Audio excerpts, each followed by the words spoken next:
tiba-tiba melakukan begal politik terhadap partai orang lain yang kebetulan berseberangan dengan pemerintah sekarang ini, kekuasaan yang berkuasa. Jadi tengok saja misalnya, jika Muldoko yang menang, apa yang terjadi, maka arah politik Partai Demokrat pasti berubah. Kalau mau ngotot tetap mau jadi ketua umum Partai Demokrat yang pasti masih berkelahi, ya mohon Presiden pecat dulu sebagai SP. Ada pendapat Pak Jimmy. Saya rasa itu pendapat yang bagus.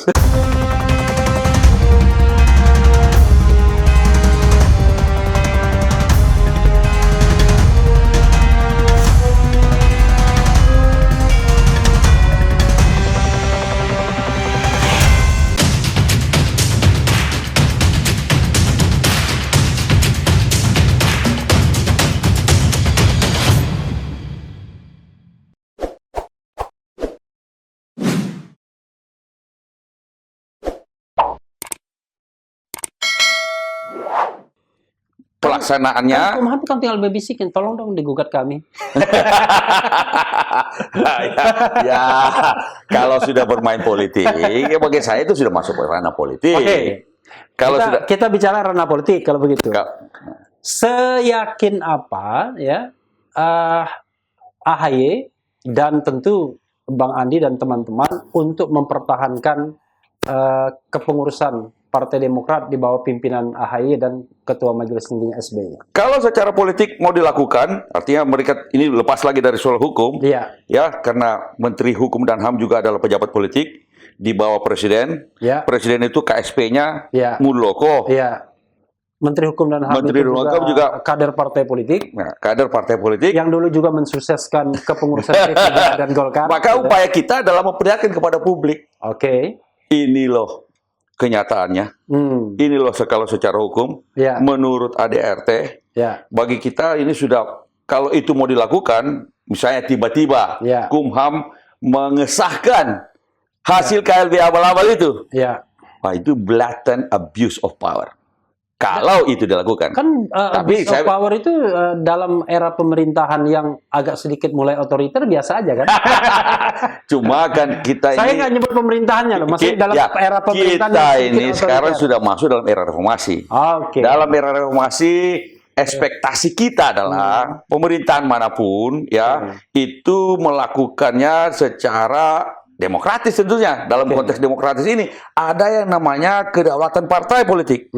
Yang kedaulatan partai politik ini tidak bisa diganggu-gugat oleh kekuasaan. Jadi sekali lagi, ini bukan urusan internal partai politik, Partai Demokrat semata, kan begitu kan kata Mensesnek. Wah, ini urusan internal Partai Demokrat. Tidak ada pihak eksternal. Urusan internal. Bagaimana? Lalu KSP Muldoko itu apa? Eksternal dong, bukan kader Demokrat. Tiba-tiba jadi ketua umum, dia berada dalam lingkaran kekuasaan. Mahfud bilang katanya ini urusan internal, tapi yang di KLB itu bukan KLB, temu kader katanya. Itulah. Karena belum ada pendaftaran ke pemerintah.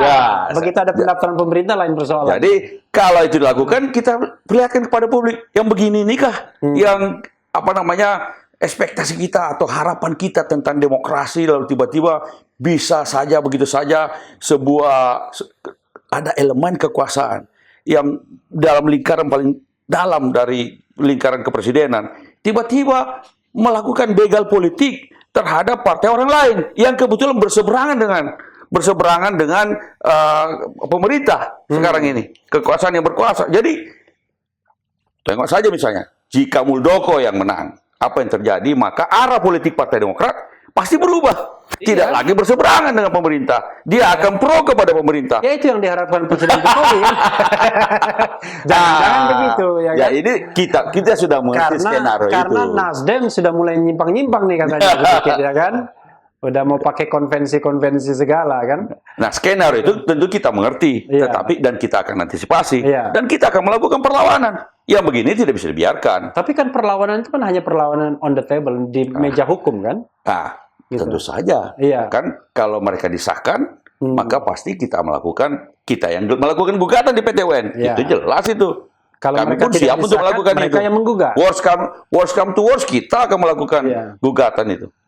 Nah, jadi kita juga siap, tapi rakyat juga melihat. Makanya memang kita memang sengaja untuk membuka kepada publik bahwa pertama kita sudah kirim surat kepada Ketua AHY, mengirim surat kepada Bapak Presiden menanyakan apakah, karena Muldoko ini klaim-klaimnya adalah bahwa dia direstui Pak Lurah, didukung oleh sejumlah menteri. Ya kan yang merestui Pak Lurah kan dia kan tidak spesifik Pak Lurah itu siapa. Jangan-jangan Lurah tempatnya tinggal kan bisa aja. Ya. Nah, jadi saya cuma bilang jadi begini. Johnny Allen aja yang keliru. Saya cuma bilang begini. Dulu saya jadi jubir di istana juga. Pernah juga di istana. Jubir presiden. Dulu mau nengok mertua lagi sakit di Jogja. Minta izin sama presiden 2 hari. Mesti izin saya, Pak. Minta izin. Apa alasannya? Mau pergi nengok mertua lagi sakit keras. Dulu saya pernah juga menjadi calon ketua umum Partai Demokrat. Ya, waktu sama 2010. Pak Marzuki Ali. Saya minta izin juga sama presiden. Bapak Presiden mohon izin, saya mau bersaing untuk menjadi ketua umum Partai Demokrat. Kalau waktu itu dia bilang, nggak usah, urus kerjamu aja. Atau pilih jadi menteri, atau jadi dia kira-kira bisa dong. Jadi kira-kira minta izinnya Pak Presiden, saya izin untuk makanya saya tanya Partai Demokrat. Saya pertanyaannya adalah sudah minta izin nggak Pak Muldoko ini kepada Presiden bahwa dia akan mengambil alih secara paksa kepemimpinan Partai Demokrat. Kata seseorang ya di istana kan, udahlah jangan bawa Jokowi, cemen banget. Tapi kan saya ini bertanya, kira-kira Pak Muldoko minta izin nggak? Seperti saya dulu minta izin kepada Pak Presiden pada waktu saya mau running untuk menjadi calon ketua, karena jabatan saya menteri waktu itu, pembantu Presiden. Boleh nggak? Kalau Presiden mengatakan jangan, kamu fokus aja kepada tugasmu sebagai menteri, atau suruh pilih saya jadi menteri atau jadi ketua, atau dia bilang silakan. Saya waktu itu Pak SBY mau beri izin. Pak Jimli Asidiki itu memberikan pilihan seperti itu katanya. Kalau mau ngotot tetap mau jadi ketua umum Partai Demokrat yang pasti masih berkelahi, ya mohon Presiden pecat dulu sebagai SP. Ada pendapat Pak Jimli. Saya rasa itu pendapat yang bagus. Jadi pilih gitu. Ya jelas dong, supaya Pak Jokowi juga tidak terseret-seret dalam soal ini. Ya kan? Kalau ini, tapi Muldoko bilang ini Muldoko, jangan dikait-kaitkan dengan Pak Jokowi. Tapi waktu itu dia pakai lencana itu. Pejabat tinggi negara kan. Tapi kata peserta KLB, kalau tidak lagi jadi KSP ya buat apa? Yang kira-kira memang motivasinya begitu. Karena dipikirnya karena Pak Muldoko KSP, maka nanti hubungan dengan Menkumham mudah. Ya begitu. Jadi apapun abal-abalnya di Deli Serdang itu, KLB itu nanti akan disahkan oleh Menkumham. Kan kira-kira begitu senarionya. Bang Andi juga seorang ilmuwan politik ya. Sebenarnya kan Muldoko mungkin berpikir bahwa take over itu akan lancar, karena ada kekuasaan yang membackup. Tapi menurut Bang Andi ini blunder nggak? Blunder besar. Hari gini, di mana publik melihat, di mana Anda tidak bisa memonopoli informasi melalui kekuasaan, orang melihat, menonton. Coba bikin polling sekarang di mana-mana. Bikin polling. Siapa yang layak menjadi ketua umum Partai Demokrat? AHY atau Muldoko? Tiba-tiba Refli Harun jawabannya. Saya rasa publik akan melihat, ya AHY yang benar, kan begitu. Kalau bicara soal publik ya. Nah, sekarang bagi saya, ini justru sebenarnya kasihan juga sama Pak Muldoko ini. Jenderal bintang 4, tapi mau-maunya jadi ketum abal-abal dari KLB abal-abal. Ya, tapi kan sederhananya, kalau Anda mau tetap on fire untuk 2024, kan begitu. Anda kan harus punya pegangan partai politik semacam Demokrat lah. Ya, tapi tidak dengan mengambil alih partai orang lain dengan berbasis kekuasaan dong. Ini persoalannya kan begini. Kalau bikin partai sendiri kan susah. Bikin partai sendiri dong, memang begitu. Kalau mau jadi presiden harus susah-susah. Dan sudah ada contohnya. Pak Prabowo bikin partai sendiri, Pak Wiranto bikin. Sebelumnya ada Edisi Derajat. Ini jenderal semua nih. Ada lagi SBY bikin partainya sendiri. Tapi yang berhasil cuma SBY doang jadi presiden. Yang lain kan gagal. kan namanya usaha harus begitu dong. Jangan cari jalan pintas begitu aja, nggak membegal partai orang lain. Padahal kalau merebut sebut Partai Demokrat kan sudah ada 54 anggota DPR, ya kan? Sudah ada anggota DPRD di seluruh Indonesia, kan murah jadinya. Nah, Gitu. tapi begini loh. Iya. Ini kita sekarang ingin melihat, apalagi dalam situasi pandemi sekarang ini. Bagi saya ini juga kita seperti tidak ada hujan, tidak ada angin. Dalam situasi pandemi, ketika pemerintah harus fokus untuk menjalankan tugasnya, mengatasi pandemi dan krisis ekonomi, loh kok ada orang yang namanya dalam kedudukan KSP. Iya. Ya, kok KSP ini lingkaran paling dalam kepresidenan. Dia itu jabatan politik. Lalu melakukan gerakan-gerakan politik yang membuat kegaduhan luar biasa sekarang ini. Apa iya mestinya? Apa iya Pak Jokowi harus membiarkan orang-orang macam begini berada di lingkarannya? Tadi kan istilahnya pembiaran. Kalau memang masuk dalam skenario pembiaran. Bagaimana kalau skenario majelis tinggi tadi persetujuan? Ya, kalau rasanya mungkin nggak ya? Kami masih berbaik sangka. Kami masih berbaik sangka. KSP melakukan sebuah tindakan yang dramatis, karena ini kan pasti dramatis. Dalam bisa mengubah konstelasi politik dan lain sebagainya, tapi tidak atas bukan persetujuan saja, bisa juga ngomong, ya kan? Atau secara diam-diam menunjukkan gesture sesuatu kan? Kami masih berusaha untuk husnuzon, ya, berbaik sangka. Nih, Bang Andi ya, saya tadi maunya panggil Daeng ya. Nah, kalau di buku itu Daeng ya. Bang Daeng. Gimana ya Bang Daeng ya? Saya kok rasanya aneh ya, kalau misalnya ada sebuah tindakan yang dramatis, mengambil alih partai orang lain, yang notabene saya bukan kader, dan saya pejabat pemerintahan setingkat menteri, nggak ngomong tuh rasanya nggak mungkin rasanya. Iya, saya juga pasti saya juga nggak bisa. Walaupun tidak begitu. Verbal, ngomong kan tidak harus verbal kan? Iya, gitu. Karena saya juga membayangkan diri saya dulu ketika di istana juga. Itu tadi mau nengok mertua aja mesti izin saya. Kan kalau tidak minta izin misalnya kan dicari. Kemana dia? 2 hari nggak kelihatan. Saya khawatir jangan-jangan malah Pak Presiden mau menggantikan Pak SBY sebagai ketua majelis tinggi. Pokoknya kita masih berprasangka baik. Surat Ketua AHY kepada Pak Jokowi juga dengan berprasangka baik bahwa Pak Muldoko ini catut-catut nama Presiden aja. Tetapi kami siap untuk menghadapi segala kemungkinan. Nah, itu dia di ranah hukum maupun juga tentu saja secara politik. Jadi waktu Pak SBY menyebutkan bahwa ada orang istana, dekat lingkaran istana mau mengambil alih Partai Demokrat, kudeta istilahnya waktu itu, AHY juga menyebutkan, saya mengatakan, ini analisis saya, wah ini Pak SBY sama AHY melakukan preemptive attack. Kan?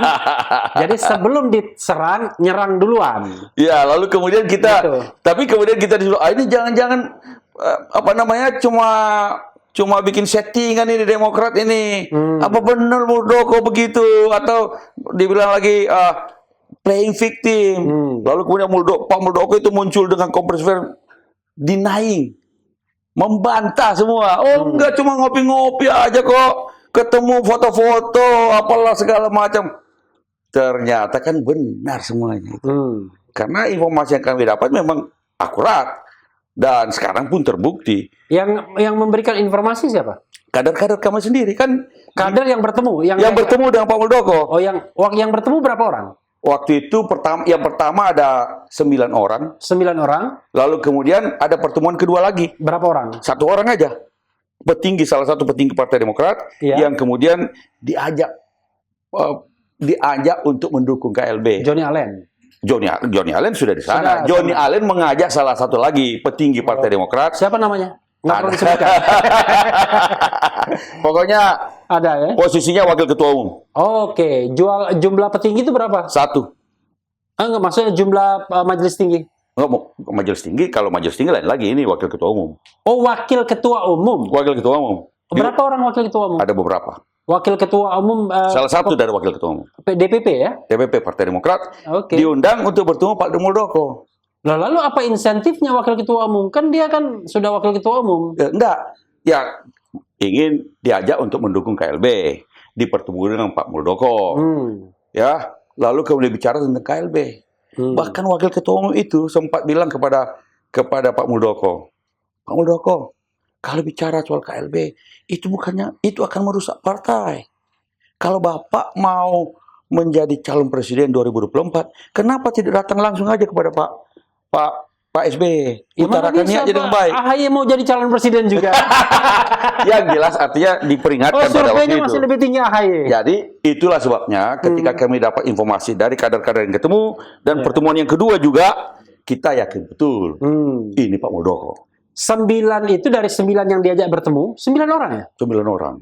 Bertemu pun pakai simbol Demokrat ya? Di kamar hotel. Enggak, 9 itu kan angka Demokrat. Ya kan?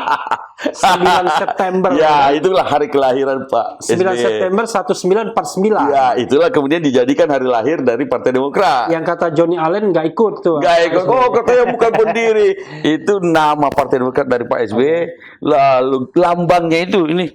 Bintang ini dari Pak SBY, emasnya dari Pak SBY. Ini gara-gara lagi on fire pakai baju Demokrat. Ya iyalah, biar orang tahu yang mana yang asli, mana yang abal-abal. Yang mana asli kader, yang mana abal-abal. Tapi begini, ada kritik juga orang terhadap AHY ini. Nggak apa-apa kan? Nggak apa-apa. Saya kan sebagai pengamat juga boleh senang aja. Pertama, gimana sih kaderisasi di partai politik ini? Ini ada orang jadi mayor, ini apa-apa, frankly speaking. Jadi mayor, berhenti, nyalon pilkada DKI, ya kan? Gagal, dikasihkan ketua Bapilu, Kogasma, ya. Kogasma, nggak berhasil juga, ya kan? 54 kursi kan turun jauh, kan?